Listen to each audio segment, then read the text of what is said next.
اور قرآن کی تلاوت کا حق یہ کہ اس قرآن کو سمجھ کر پڑھا جائے.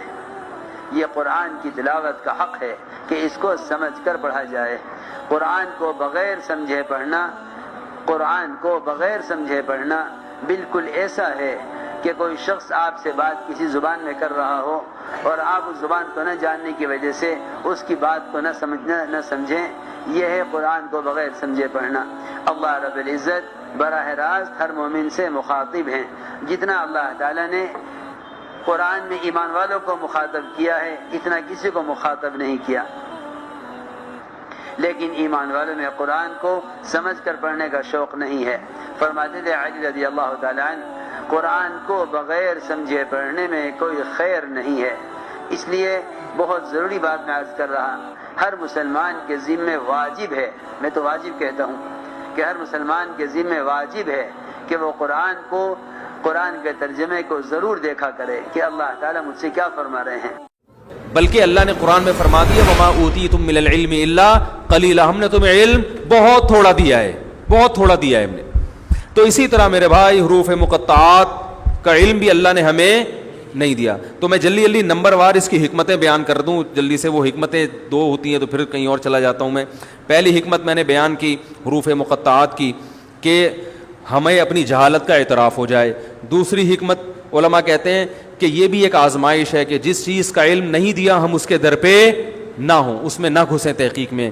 اور تیسری حکمت ہمیں یہ بھی پتہ چلتی ہے کہ یہ تو بڑی زبردست حکمت ہے، یہ تو آج کل کے جو متجددین ہیں نا ان پر بڑا زبردست رد ہے، جو کہتے ہیں قرآن کے الفاظ بغیر سمجھے پڑھنا بے فائدہ ہے. جس نے قرآن مجید کا ایک حرف پڑھا ہے اس کے لیے 10 نیکیاں. پھر آپ نے فرمایا کہ میں یہ نہیں کہتا کہ الف لام میم ایک حرف ہے، بلکہ الف ایک ہے، لام ایک ہے اور میم ایک ہے. تو آپ نے مثال کس کی دی؟ حروف مقطعات کی، جس کا مطلب کسی کو معلوم نہیں ہے. تو پتہ چلا بغیر سمجھے پڑھنے سے بھی کتنی نیکیاں ملتی ہیں؟ 30 نیکیاں. بہت مشکل ہے بھائی. اگر حروف مقطعات نہ ہوتے تو آپ صلی اللہ علیہ وسلم مثال دیتے الحمد جس نے کہا تو الف پہ اتنی، تو الحمد کا تو مطلب تو پتہ چلتا ہے کہ بھائی جس کو الحمد کا مطلب آتا ہے یہ تعویل کی جا سکتی تھی کہ اس کو اتنی ملیں گی. آپ نے مثال غامدی صاحب کو بھی مطلب معلوم نہیں ہے. سمجھا پا رہا ہوں میں اپنی بات؟ علمی رد تو کر سکتے ہیں نا کسی شخصیت پر.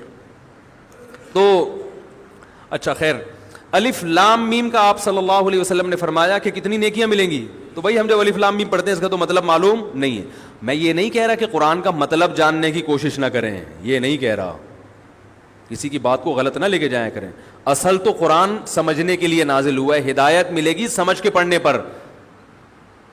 سمجھنے کی کوشش کریں، تفاسیر سے، علماء سے، اپنی طرف سے مطلب نہ نکالیں اس کا. جو تفاسیر لکھی گئی ہیں، جو علماء مطلب بیان کرتے ہیں، جو صحابہ تابعین سے چلا آ رہا ہے مطلب وہی مطلب ہے، وہی صحیح مطلب ہے. اس کو آیتوں کو ادھر ادھر نہ لے جائیں.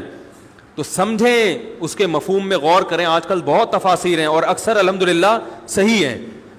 سب سے بہترین تفسیر ابن کثیر ہے، اس کا اردو ترجمہ ملتا ہے، وہ پڑھیں آپ.